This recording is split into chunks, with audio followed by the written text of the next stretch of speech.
যাচ্ছে কি? নমস্কার, আপনাদের সবাইকে স্বাগত জানিয়ে আমরা শুরু করছি আমাদের আজকের এখনকার অনুষ্ঠান অবশ্যই আজকাল পরশু। আর এই অনুষ্ঠান হচ্ছে সৌভাগ্যের একমাত্র দিশারি জ্যোতিষতন্ত্রের তন্ত্রোক্ত গণেশাধিকা রাজশ্রী অনুষ্ঠান। অনেক অনেক স্বাগত রাজশ্রীকে। সিদ্ধিদাতা গণেশকে প্রণাম করে শুরু করছি। তো আজকে আমরা বিষয় নিয়ে কথা বলবো, সেই বিষয়টি হচ্ছে রাগ। একটা ছোট্ট শব্দ, খুব ছোট্ট, কিন্তু এই শব্দের যে ব্যাপকতা বা গভীরতা বিশাল। রাগ যদি কোনো স্বরূপের মধ্যে সব থেকে ভয়ঙ্কর হচ্ছে রাগ। এই রাগ যদি কারোর থাকে, সে সব ধ্বংস করতে পারে, চারিদিক তছনছ করতে পারে। কিন্তু তাই বলে একজন রাগী মানুষেরও তার সব কিছু ধ্বংস হয়ে যাবে, সে কিছু করতে পারবে না, তা তো নয়। কোনো সন্তান রাগী, বাবা মাকে তাকে ছেড়ে ফেলে দেবেন? স্বামী রাগী, স্ত্রী কি তাকে ছেড়ে দেবেন? বা স্ত্রী রাগী, স্বামী কি তাকে ছেড়ে দেবেন? না।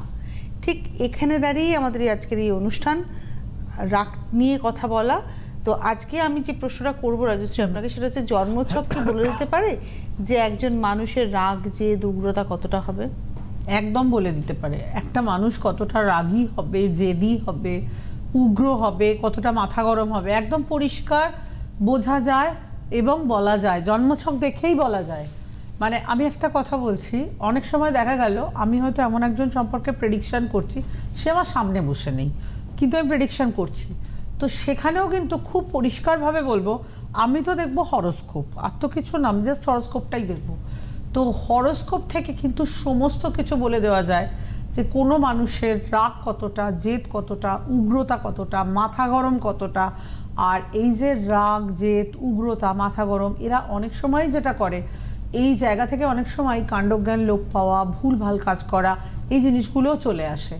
সুতরাং যখন কোনো জন্মছক বিচার হবে, তখন অবশ্যই দেখতে হবে যে সেই জন্মছকে, যার জন্মছক, তার ভেতরে কতটা রাগ রয়েছে, কতটা জেদ রয়েছে, কতটা উগ্রতা রয়েছে। এই জিনিসটা কিন্তু ভীষণভাবে প্রয়োজনীয় এবং দরকারি। আমি কয়েকটা গ্রহের কথা বলবো। ফার্স্ট বলবো, যদি রাগের প্রসঙ্গে আসতে যান, তাহলে ফার্স্ট আমি যে গ্রহের কথা বলবো সেটা হচ্ছে মঙ্গল। মঙ্গলকে কিন্তু প্রবল অগ্নিকারক গ্রহ বলে মনে করা হয়। এবং মঙ্গলের মঙ্গল গ্রহের অনেক গুণ, অনেক কিছু আছে। কিন্তু তারপরেও অনেক সময় মঙ্গলকে কেন পাপগ্রহ বলা হয়, তার অন্যতম কারণ হচ্ছে ওই অতিরিক্ত রাগ যে উগ্রতাটা, ওইটাই কিন্তু মেন কারণ মঙ্গলকে পাপগ্রহ বলার। এটাই কেন, মঙ্গলের অনেক ভালো জিনিসও আছে, প্রচুর ভালো জিনিস আছে, কিন্তু ওই যে রাগ, যে উগ্রতা, অতিরিক্ত চট করে রেগে যাওয়া, চট করে মেজাজ হারানো, চট করে মাথা গরম করা, এই জিনিসটা কিন্তু আসছে মঙ্গলের থেকেই। যার জন্য মঙ্গল হরোস্কোপে কোথায় কি পজিশনে আছে, কাদের সাথে, কোন গ্রহের সাথে সম্পর্ক করছে, সেটা দেখা ভীষণভাবে জরুরি। আমি আপনাদেরকে 6টা গ্রহের কথা আরও একবার বলছি। মঙ্গল, রাহু, কেতু, চন্দ্র, বৃহস্পতি, বুধ, এই 6 জনেরই বিরাট ভূমিকা আছে। মঙ্গলের তো বললামই। রাহু কেতুর ব্যাপারটা হচ্ছে, রাহু কেতু যার সঙ্গে থাকে তার জিনিসটাকে আরও বাড়িয়ে দেয়। যেমন মঙ্গলের সঙ্গে যখন রাহু কেতু থাকে, এটাকে বলা হয় অঙ্গারক যোগ। প্রবল অগ্নিভাব, প্রবল মাথা গরম, প্রবল রাগ, কাণ্ডজ্ঞানের অভাব হওয়া, তত্ত্বজ্ঞানের অভাব হওয়া, কোনটা করা উচিত, কোন কথাটা বলা উচিত, সেই জ্ঞানটা পুরোপুরি লোপ পেয়ে যায়। আর আমাদের হরোস্কোপ যে বিভক্ত, সেটা হচ্ছে 4টি তত্ত্বে: অগ্নি, বায়ু, পৃথ্বী, জল। এই অগ্নিভাব যদি হরোস্কোপে বেড়ে যায়, তাহলে কিন্তু যে কোনো মানুষ অসম্ভব রাগী, জেদি, উগ্র হয়ে উঠতে পারেন।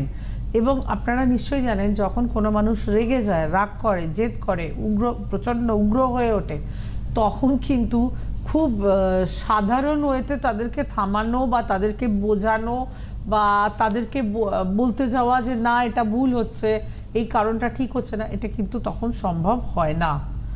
দেখুন, আমাদের যে গ্রহ, আমাদের যে 12টা রাশিচক্র, সেই 12টা রাশিচক্রের রাশিচক্র 4টি তত্ত্বে বিভক্ত: অগ্নিতত্ত্ব, পৃথ্বীতত্ত্ব, বায়ুতত্ত্ব, জলতত্ত্ব। অগ্নিতত্ত্ব যদি হরোস্কোপে প্রচণ্ড বেড়ে যায়, সে ছেলে হোক, মেয়ে হোক, বড় হোক, ছোট হোক, তার ভেতরে কিন্তু প্রচণ্ড রাগ, জেদ, উগ্রতা আমরা দেখতে পাবো। অগ্নিতত্ত্বের ব্যাপারটাই এরকম, যে অতিরিক্ত রাগ, রেগে যাওয়া, অতিরিক্ত জেদ ভাব, অতিরিক্ত উগ্রতার ভাব। আবার এটাও হয়, এই সিস্টেমটাও আছে, এই যে বললাম অগ্নি, বায়ু, পৃথ্বী, জল, জলতত্ত্ব প্রয়োগ করে যে কোনো রাগী মানুষের রাগও কিন্তু কমিয়ে দেওয়া যায়। তবে এই কথাটা মাথায় রাখবেন যে জলতত্ত্ব প্রয়োগ করে রাগ কমানো যায় মানে এমন নয় যে একটা রাগী লোকেকে গিয়ে আপনি খানিকটা জল ঢাললেন বা একদম মানে আরও হিতে বিপরীত হয়ে যাবে। অগ্নি, বায়ু, পৃথ্বী, জল, তার মধ্যে আমি বিশেষ করে অগ্নি এবং জলতত্ত্বকে বেশি গুরুত্ব দিই।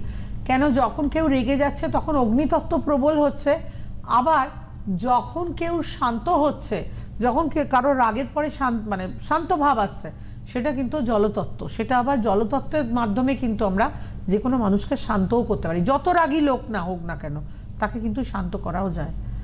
এবং আমি আপনাদের একটা কথা বলবো, জন্মছকের যে 12টি রাশি, অগ্নি, বায়ু, পৃথ্বী, জল, এই 4টি তত্ত্বে বিভক্ত। অগ্নিতত্ত্ব হচ্ছে, বুঝতেই পারছেন, আবার সেই বিষয় অগ্নিকারক বিষয়, বায়ু তত্ত্ব, পৃথ্বী তত্ত্ব এবং জলতত্ত্ব। তার মধ্যে দেখুন 4টে তত্ত্বই যথেষ্ট গুরুত্বপূর্ণ, কিন্তু আমি এই অ্যাস্ট্রোলজি করতে গিয়ে কোথাও দেখেছি যে অগ্নিতত্ত্বের প্রকাশ ভীষণ বাড়াবাড়ি বোঝা যায়, আর জলতত্ত্ব দিয়ে সেই জায়গাটাকে ঠান্ডা করা, শান্ত করা, এই কাজটাও কিন্তু যথেষ্টভাবে করা যায়। দেখুন আমাদের যে জন্মছক, সেই জন্মছকের মেষ, সিংহ, ধনু, এই 3টি রাশি হলো অগ্নিকারক রাশি। মেষ, সিংহ এবং ধনু, এই 3জনেরই অগ্নিভাব বেশি এবং এরা হচ্ছে অগ্নিভাবাপন্ন রাশি। তো যখন আপনি কোনো অগ্নিভাবাপন্ন রাশিতে জন্মগ্রহণ করবেন, সেখানেও কিন্তু যদি দেখা যায় যে আপনার রাগকে, জেদকে, উগ্রতাকে কিছুতেই কন্ট্রোল করা যাচ্ছে না, তখন কিন্তু জলতত্ত্ব প্রয়োগের মাধ্যমে সেই রাগ, জেদ, উগ্রতাকে অবশ্যই কমানো যায়। আমি একদম জোর গলায় বলবো, যেটা কোনো অস্বাভাবিক বিষয় নয়, অবশ্যই কমানো যায়। তবে জলতত্ত্ব প্রয়োগ মানে এই নয়, বা অগ্নিতত্ত্ব মানে প্রয়োগ মানেও এই নয় যে এটা আগুন লাগানো বা ওটা জলের ভেতর একেবারে করে দেওয়া, সেটা নয়। কিন্তু এই তত্ত্বগুলো ভীষণভাবে কাজ করে।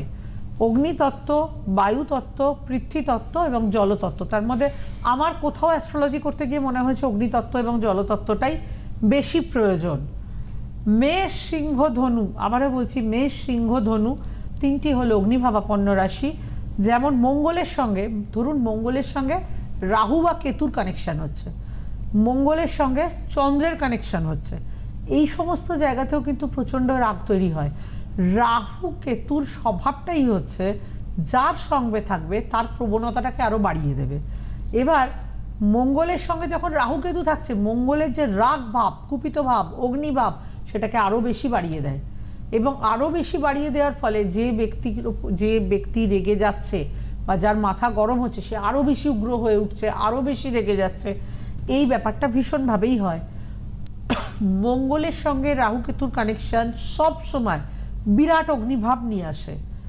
আবার আমি যেটা বলবো, এটা প্রবল একটা উগ্র ভাব। এই যে অনেক ছেলে বা অনেক মেয়ে আমি অনেক সময় দেখেছি আমার চেম্বারে এসছে, খুব একটা বড় নয়, ছোটই, হয়তো স্কুলে পড়ছে বা সদ্য স্কুল পাস করেছে, কিন্তু তাদের ভেতরে এমন রাগ ভাব, জেদ ভাব, উগ্র ভাব, বাবা মার কথা শোনে না, অনেক সময় বাবা মার গায়ে হাত তোলে।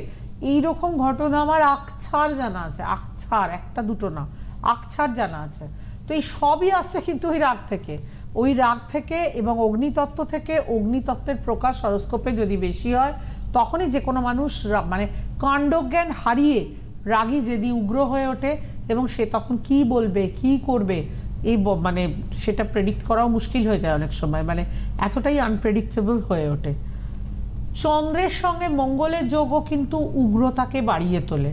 দেখুন চন্দ্র মনের কারক, চন্দ্রকে আমরা যথেষ্ট একটা কি বলবো, মিষ্টি গ্রহ, নরম গ্রহ বলেই জানি, কিন্তু চন্দ্রও যখন মঙ্গলের সঙ্গে পড়ে, প্রবল অগ্নিতত্ত্ব বেড়ে যায় এবং প্রচণ্ড মাথা গরম, রাগ, জেদ, উগ্রতা এগুলোর ভয়ঙ্কর রকমভাবে প্রকাশ পায়। আর চন্দ্র, প্রথম কথা হচ্ছে চন্দ্র হচ্ছে মনের কারক, আর মঙ্গল হচ্ছে প্রবল অগ্নিভাবাপন্ন। যাদের হরোস্কোপে চন্দ্রের সঙ্গে মঙ্গলের কোনো কানেকশান হয়েছে, তারা প্রত্যেকে মিলিয়ে দেখবেন, আপনার স্বামী হতে পারে, স্ত্রী হতে পারে, সন্তান হতে পারে, আপনি মিলিয়ে জাস্ট দেখবেন যে মাঝে মাঝে হতে পারে মেবি আপনার হাজব্যান্ড, হতে পারে মেবি আপনার স্ত্রী, অথবা আপনার সন্তান এত রাগ রেগে যাচ্ছে, এত জেদ করছে, বাবা মার গায়ে হাত তুলছে, মানে যেটা কখনো বাঞ্ছনীয় নয়। এই ধরনের জিনিস কিন্তু হামেশাই দেখা যায়। তো সে বাবা মার সঙ্গে ঠিক ব্যবহার তো করছেই না, উল্টে যেটা একেবারে না করার বাবা মার গায়ে হাত পর্যন্ত তুলছে। অর্থাৎ তার ওই যে জেদ ভাব, রাগ ভাব, অগ্নিভাব, হরোস্কোপ অ্যাকচুয়ালি এটা প্রবল অগ্নিভাব, এই অগ্নিভাবকে সে কন্ট্রোল করতে পারছে না, এবং কন্ট্রোল করতে না পেরে যার করার নয়, যা বলার নয়, যে কাজ কোনোভাবে করার নয় সেই কাজও কিন্তু করে বসছে। তাকে তখন থামানো বা বারণ করা যাচ্ছে না। বারণ করতে গেলে বা থামাতে গেলে অনেক সময় দেখা যাচ্ছে হিতে বিপরীত হয়ে যাচ্ছে, আরও হয়তো ক্রোধ বেড়ে যাচ্ছে, আরও রাগ বেড়ে যাচ্ছে। তো এই যে ব্যাপারগুলো রয়েছে, দেখুন আমি সবসময় একটা কতগুলো কথা বলি, যখন আপনি দেখবেন আপনার চারপাশে যে কোনো জায়গায়, আপনার বাড়িতে হতে পারে, আপনার কর্মক্ষেত্রে হতে পারে, আপনি যেখানে বিজনেস করেন সেখানে হতে পারে, যে কোনো জায়গায় আপনার পারিপার্শ্বিকের মধ্যে হতে পারে, আপনার ঘরের কোনো সদস্যের হতে পারে, যখনই দেখবেন রাগ, জেদ, উগ্রতা ভয়ঙ্কর বেশি মাত্রায় চলে যাচ্ছে, সেটাকে কন্ট্রোল করা যাচ্ছে না, আউট অফ কন্ট্রোল হয়ে যাচ্ছে, তখন কিন্তু একমাত্র আমরা এটাকে থামানোর জন্য, সরি আমার একটু কাশি হয়েছে, কিছু মনে করবেন না, এটাকে থামানোর জন্য আমরা কিন্তু তখন জলতত্ত্ব প্রয়োগ করি। এবং এই জলতত্ত্বর বিভিন্ন প্রয়োগ আছে, নির্দিষ্ট বেশ কিছু কয়েক ধরনের প্রয়োগ আছে, যেটাকে কাজে লাগিয়ে যে কোনো রাগী, জেদি, উগ্র মানুষের রাগ কমানো যায়। এবং যে কোনো বয়সের, আমি কিন্তু অ্যাস্ট্রোলজি করতে গিয়ে বহুবার দেখেছি যে ছোট ছোট বাচ্চা, তাদেরও প্রচণ্ড মাথা গরম, প্রচণ্ড রাগ, ইভেন বাবা মার গায়ে হাত তুলছে, এরকম ঘটনাও অসংখ্য জানা বা দেখা, একদম চোখের সামনে দেখা। তো এই যে জায়গাগুলো, এই সমস্তগুলোকে কিন্তু আমরা ঠিক করতে পারি জলতত্ত্বের মাধ্যমে। কিন্তু আবারও বলছি, জলতত্ত্ব বা জলতন্ত্রের প্রয়োগ কিন্তু একটা নির্দিষ্ট ওয়ে আছে, এমন নয় যে আপনি এটা রাগী লোকের মাথায় গিয়ে জল ঢেলে দিলেন, তাহলে আরও হিতে বিপরীত হবে। একটা টেলিফোন। হ্যাঁ, নমস্কার, কে রয়েছেন? হ্যালো।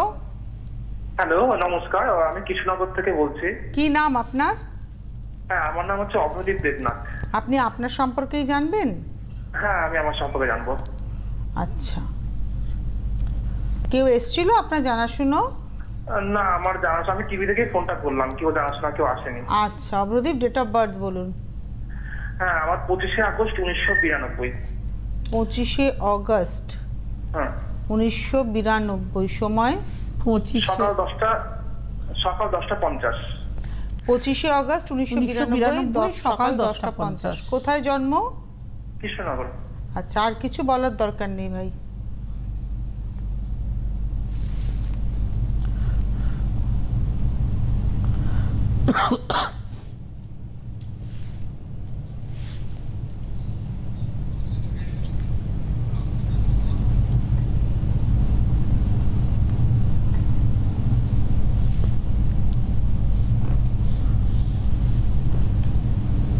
হয়েছে?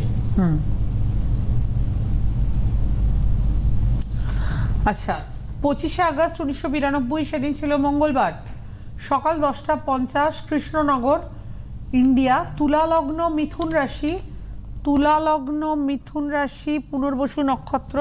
পুনর্বসু হচ্ছে বৃহস্পতির নক্ষত্র। মেন হরোস্কোপে যাব। মেন হরোস্কোপে যেটা দেখছি সেটা হচ্ছে, মেন হরোস্কোপে লগ্ন হচ্ছে তুলা, লগ্ন হচ্ছে তুলা। আচ্ছা, চন্দ্র হচ্ছে মিথুনে পুনর্বসু নক্ষত্রে। আচ্ছা, মেন হরোস্কোপে যাব। মেন হরোস্কোপে যেটা বলবো সেটা হচ্ছে, আচ্ছা সেটা হচ্ছে লগ্ন হচ্ছে তুলা, লগ্নের তৃতীয় নবম ভাবের উপর রাহু কেতু অ্যাক্সিস, ভাগ্যভাবে চন্দ্র কেতুযুক্ত, গ্রহণযোগ করছে। আচ্ছা, যেটা আমি বলবো, এই হরোস্কোপে যেটা দেখাচ্ছে, পড়াশোনার ক্ষেত্রে মিডিওকার স্টুডেন্ট, ভীষণ ভালো এটাও বলতে পারছি না, আবার খুব খারাপ এটাও বলতে পারছি না। হরোস্কোপে যেটা দেখাচ্ছে, আর্টস নিয়ে পড়াশোনা করার জায়গাটাই কিন্তু বেশি দেখাচ্ছে। লগ্নের চতুর্থভাবে শনি রয়েছে, দশমভাবে বুধ রয়েছে, আর্টস নিয়ে পড়াশোনা করার জায়গাটা বেশি দেখাচ্ছে। হরোস্কোপে অষ্টমে মঙ্গল, এটাও একদম শুভ পয়েন্ট নয়, এটা কিন্তু একটু চোট, আঘাত, অ্যাক্সিডেন্ট, সাবধানে চলাফেরা করা, এগুলো আমি করতে বলবো। হরোস্কোপে চন্দ্র কেতুযুক্ত, গ্রহণযোগ করছে, মানসিক টেনশন ভীষণ বেশি। হরোস্কোপে বুধ দশমভাবে ঠিক আছে, একাদশে রবি শুক্র বৃহস্পতি, তার মধ্যে রবি শুক্র দারিদ্র যোগ করছে। রবি শুক্রের এই দারিদ্র যোগটা খুব একটা শুভ যোগ নয়। আর অষ্টমা মঙ্গল, এটাকে বিশেষভাবেই দেখা দরকার এবং বিশেষভাবেই তার গ্রহ সংস্কার করা দরকার। যে কথাগুলো আমি বলছি, আপনি কি ফিল করছেন বলুন। হ্যাঁ একদম ঠিক কথাই বলেছেন। মানে আমার মানে কি বলবো, মানে আমার এখনো পর্যন্ত ক্লিয়ার পর্যন্ত এখনো হয়নি। না আগে আপনি বলুন আপনি কি সাবজেক্ট নিয়ে পড়াশোনা করেছেন, কতদূর পড়াশোনা করেছেন? হ্যাঁ আমি গ্রাজুয়েশন কমপ্লিট করিনি, মানে মানে বিএ সেকেন্ড ইয়ার অবধি করতে করতে পড়াশোনাটা ছেড়ে দিয়েছিলাম। বিএ সেকেন্ড ইয়ার অবধি পড়তে পড়তে আর্টস নিয়ে পড়তে পড়াশোনা তাও করতে কমপ্লিট করেননি? কমপ্লিট হয়নি, এটা খুবই নেগেটিভ পয়েন্ট। হরস্কোপে দেখাচ্ছে ও রবি শুক্রের কিছু করবেন রাজশ্রী উনি এখন? দেখুন হরস্কোপে শনি ভালো পজিশনে আছে, একটা কথা বলবো, শনি সক্ষেত্রস্থ ভালো পজিশনে আছে, কিন্তু অন্য গ্রহ পজিশন চন্দ্র কেতু যুক্ত গ্রহণ যোগ করছে। একাদশ ভাবে রবি শুক্রের দারিদ্র যোগ রয়েছে, একাদশ ভাবে বৃহস্পতি রয়েছে। খুব ভালো চার্ট, অনেক কিছু ভালো ভালো কিছু করছেন, এটা কিন্তু আমি বলতে পারছি না, মানে সেরকম কিছু করছেন না আমি বলতে পারছি না। 32 প্লাস এজ সেটাই মানে একটা কি দেখুন, যে কোনো কথা বলতে গেলে আমি একটা কথা বলছি, মানে আমি এর আগেও অনেক মানে কাজ মানে সেখানে স্যাটিসফাই হয়নি বলে আমি কিছুদিনের মধ্যে কাজটা ছেড়েও দিয়েছি, মানে স্যালারিও পাইনি। মানে মানে আপনি বহু চাকরি করেছেন? আমি রিসেন্ট একটা প্রাইভেট ব্যাংকের জন্য অ্যাপ্লাই করেছি, ঠিক আছে, মানে ওই ঠিক আছে। আমি একটা কথা বলবো, কিছু মনে করবেন, আপনি একটু না গ্রহ সংস্কার করুন। হরস্কোপে আয় ভাব হচ্ছে একাদশ স্থান, সেখানে রবি শুক্র দারিদ্র যোগ করছে, ষষ্ঠপতি বৃহস্পতি বসে আছে, মঙ্গলের মতো গ্রহ অষ্টমে রয়েছে, হরস্কোপের রাহু কেতু অ্যাক্সিস নিচস্থ অবস্থায় রয়েছে। আমি খুব একটা ভালো বলতে পারছি না, আমার মনে হয় আপনি গ্রহ সংস্কার করুন, একটু হরস্কোপটাকে ঠিক করুন, করলে অনেক ভালো জায়গায় যেতে পারবেন। সঙ্গে থাকুন, ধন্যবাদ। মানে আপনি হয়তো ভাবছেন যে ম্যাডাম বলে দেবেন আর আপনার চাকরিটা হয়ে যাবে, ব্যাপারটা তো ইজি নয়। ব্যাপারটা তো ইজি নয়। এটাও হতে পারতো যে আপনি হয়তো এডুকেশন কমপ্লিট করলেন, তারপরেও আপনার ক্যারিয়ারটা এই জায়গাতেই থাকবে, এটাই হচ্ছে বাস্তব কথা। হয়তো এরকম হয়। হ্যাঁ মানে আপনি হয়তো এমএ পাস করলেন, তারপরেও আপনি ভাবছেন যে হয়তো এমএ পাস করলে ভালো চাকরি পেতাম, তা কিন্তু নয়। আপনি এমএ পাস করলেও আপনার ক্যারিয়ারের জায়গাটা এরকমই হতো, ওইটাই আপনার ওইটাই গ্রহ দোষ, ওটাই ভাগ্য, ওটাকে ঠিক করলে আপনি একটা ভালো জীবন পেতে পারেন, অর্থনৈতিক জীবনটা ভালো হতে পারে। আমার মনে হয় আপনার বাড়ি কৃষ্ণনগরে, আপনি যোগাযোগ করুন। আমি একটু জানিয়ে দিই, আগামী 9 তারিখ সোমবার হাওড়া ময়দান সুখসারি, 10 তারিখ মঙ্গলবার গড়িয়াহাট ভাগ্যচক্র, 11 তারিখ বুধবার শ্যামবাজার জুপিটার, 12 তারিখ বৃহস্পতিবার, সামনের বৃহস্পতিবার অনলাইন রয়েছে, 15 তারিখ রবিবার দিন খড়গপুর হোটেল স্বাগত, 16 তারিখ সোমবার দিন পাচ্ছেন ব্যারাকপুর, 20 তারিখ শুক্রবার কৃষ্ণনগর। আপনি কৃষ্ণনগরে থাকেন, আপনি 20 তারিখের জন্য যোগাযোগ করতে পারেন অথবা অনলাইনেও যোগাযোগ করতে পারেন। 22 তারিখ রবিবার দিন শিলিগুড়িতে চেম্বার রয়েছে এবং 27 সেপ্টেম্বর রয়েছে শুক্রবার বর্ধমান হোটেল নিশিদিন, 28 সেপ্টেম্বর শনিবার দুর্গাপুর এবং 29 সেপ্টেম্বর রয়েছে আসানসোল। নমস্কার, কে রয়েছেন? নমস্কার তনুশ্রী, নমস্কার রাজশ্রী ম্যাডাম। কে বলছেন? বলুন। হ্যাঁ আমি শ্রীকান্ত সর্দার বজবজ থেকে বলছি। বলুন, কার সম্পর্কে জানবেন? আমার নিজের সম্বন্ধেই। আমি দিদিকে অনেকদিন পরে লাইন পেয়েছি, অনেক প্রতিবারই ট্রাই করি, হয় না। আচ্ছা বলুন, আপনার ডেট অফ বার্থ বলুন। 17/3/1991।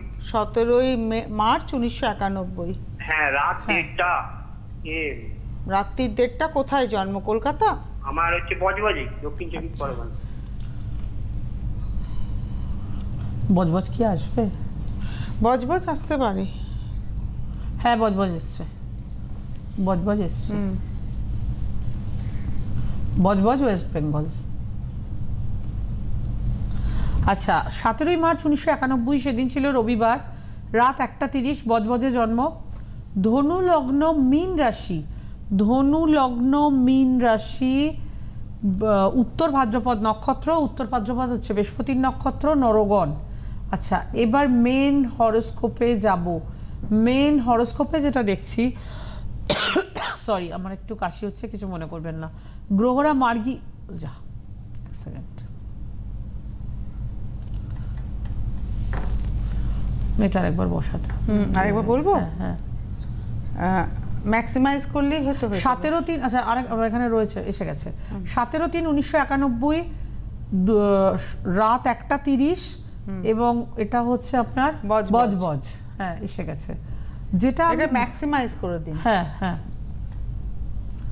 এটা আমি যেটা বলবো, এটা ম্যাক্সিমাইজ করে দিলে হয়তো। ম্যাক্সিমাইজ করলে এক সেকেন্ড কিভাবে? ঠিক আছে, আমি একটুখানি এই ফাঁকে কথা বলি, আমাদের ল্যাপটপটাকে একটু ঠিক করতে করতে আমি ততক্ষণ একটুখানি বলতে থাকি। যারা অনুষ্ঠান দেখছেন তাদের জন্য স্পেশালি বলার, আপনারা যারা অনুষ্ঠান দেখছেন, অনুষ্ঠান দেখতে থাকুন, ফোন করতে থাকুন, এবং রাজশ্রীর এই অনুষ্ঠান দেখে যদি মনে হয় তার কাছে পৌঁছবেন তাহলে অবশ্যই হেল্পলাইন নাম্বারে ফোন করুন। হেল্পলাইন নাম্বার হচ্ছে 9830693535, 9830693579, আর অনলাইন রয়েছে সামনের বৃহস্পতিবার 12 তারিখ অনলাইন রয়েছে 9330789557-এ আপনারা কথা বলুন। তো আমরা এবারে এসে গেছি, আমরা মনে হয় পেয়ে গেছি না? হ্যাঁ, 17/3/1991। সময়টা বলতে হবে। সময়টা হচ্ছে রাত্রি 1:30। আপনি আছেন তো লাইনে? হ্যাঁ ম্যাডাম, আমি লাইনে আছি ম্যাডাম। রাত্রি 1:30 বজবজ। ঠিক আছে, বজবজ কলকাতার মধ্যে আসলো তো, আগেরবারই তো আসলো। আচ্ছা, যেটা আমি বলবো 17ই মার্চ 1991 রবিবার রাত 1:30 কলকাতা বজবজ। ধনু লগ্ন মীন রাশি, ধনু লগ্ন মীন রাশি, উত্তর ভাদ্রপদ নক্ষত্র। উত্তর ভাদ্রপদ হচ্ছে বৃহস্পতির নক্ষত্র। মেন হরোস্কোপে যাব। মেন হরোস্কোপে যেটা দেখতে পাচ্ছি, গ্রহরা সবাই মার্গী অবস্থায় রয়েছে, বৃহস্পতি কর্কটে বক্রী অবস্থায় রয়েছে। মেন হরোস্কোপে যাব। মেন হরোস্কোপে যেটা আমি বলবো সেটা হচ্ছে লগ্ন হচ্ছে ধনু, হরোস্কোপে দ্বিতীয় অষ্টম ভাবের ওপরে রাহুকেতু অ্যাক্সিস, দ্বিতীয় শনি রাহু, অষ্টমে বৃহস্পতি গুরুচণ্ডালী যোগ করছে। মঙ্গল রয়েছে এই হরোস্কোপের দ্বিতীয় রয়েছে শনি রাহু, চতুর্থে রয়েছে রবি চন্দ্র বুধ, পঞ্চমে শুক্র, ষষ্ঠে মঙ্গল। আচ্ছা, যেটা আমি বলবো সেটা হচ্ছে এই হরোস্কোপে কমার্স রিলেটেড পড়াশোনা করলে সব থেকে অ্যাপ্রোপ্রিয়েট হয়। পড়াশোনার ক্ষেত্রে স্টুডেন্ট খারাপ নয় এবং কমার্স নিয়ে পড়াশোনা করলে ভালো হয়, কিন্তু হরোস্কোপে যেটা রয়েছে সেটা হচ্ছে চন্দ্রবুধ যোগ থাকার জন্য একটু ডিসিশন মেকিংয়ের প্রবলেম রয়েছে, ডিসিশন প্রপার নেওয়া যায় না। প্লাস যেটা রয়েছে হরোস্কোপে লগ্নের দ্বিতীয় শনি রাহু, উল্টো দিকে বৃহস্পতি কেতু, শনি বৃহস্পতির এই যোগটাও কিন্তু যথেষ্ট শুভ যোগ এবং এটা পড়াশোনার ক্ষেত্রে যথেষ্ট নলেজেবল করে এবং এটা যথেষ্ট ভালো পয়েন্ট। আমি যে কথাগুলো বলছি আপনি কি ফিল করছেন বলুন? হ্যাঁ, ঠিকই বলেছেন ম্যাডাম। আর আমি এখন ব্যাপারটা হচ্ছে, আমি একটা বিয়ের ব্যাপারে জানতে চাই। আপনি যেটা বলেছেন একেবারে পুরোপুরি মিলে গেছে। আচ্ছা, বিয়ের ব্যাপারে বিয়ে আর চাকরির ব্যাপারটা একটু জানতে চাই। আমার তো চাকরি হচ্ছে না, মানে ভালো বেটার জায়গা। দেখুন কোনটা আগে প্রায়োরিটি কোনটা সেটা বলুন। আগে আমার আগে চাকরিটা ম্যাডাম। চাকরি সেটা হওয়া উচিত, তাই আগে চাকরিটাই অবশ্যই করা উচিত। আচ্ছা, লগ্ন হচ্ছে এখানে ধনু, লগ্নের দশম ভাব, লগ্নের দশম হচ্ছে এটা হচ্ছে ইয়ের ঘর, বুধের ঘর। বুধ নিচস্থ অবস্থায় চতুর্থে রয়েছে, রবি এবং চন্দ্র মধ্যগত। আমি যেটা আপনাকে বলবো, যেহেতু কিছুতেই চাকরি হচ্ছে না, দশমপতি বুধ নিচস্থ অবস্থায় চতুর্থে রয়েছে, সঙ্গে রয়েছে চন্দ্র, চন্দ্রবুধ যোগটাও শুভ যোগ নয়। সুতরাং যত তাড়াতাড়ি সম্ভব হরোস্কোপটাকে একটু সংস্কার করছেন, কিন্তু মনের মতো হচ্ছে না। আমি যত তাড়াতাড়ি সম্ভব বলবো হরোস্কোপটাকে একটু সংস্কার করতে।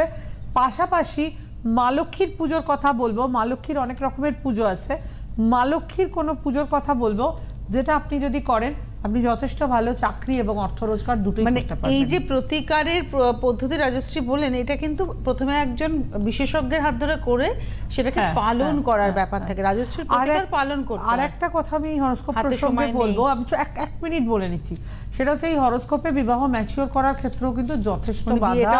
দ্বিতীয় অষ্টমে রাহু কেতু ভালো, হাতে সময় নেই। আপনি যোগাযোগ করুন। বজবজ মানে আপনার গড়িয়াহাট ভাগ্যচক্র সবচেয়ে কাছের চেম্বার। প্রত্যেক মঙ্গলবার গড়িয়াহাট ভাগ্যচক্রে চেম্বার থাকে। অনেক ধন্যবাদ রাজশ্রীকে, ধন্যবাদ আপনাদের, নমস্কার। ভালো। গণেশ সাধিকা রাজস্বী দে এখন আপনাদের হাতের নাগালে। ঘরে বসে লাইভ কলে রাজস্বীদের সুপরামর্শ এবং তার দেওয়া প্রতিকার পেতে অবশ্যই ফোন করুন এই নম্বরে 9830693509। পরিষেবা চার্জেবল।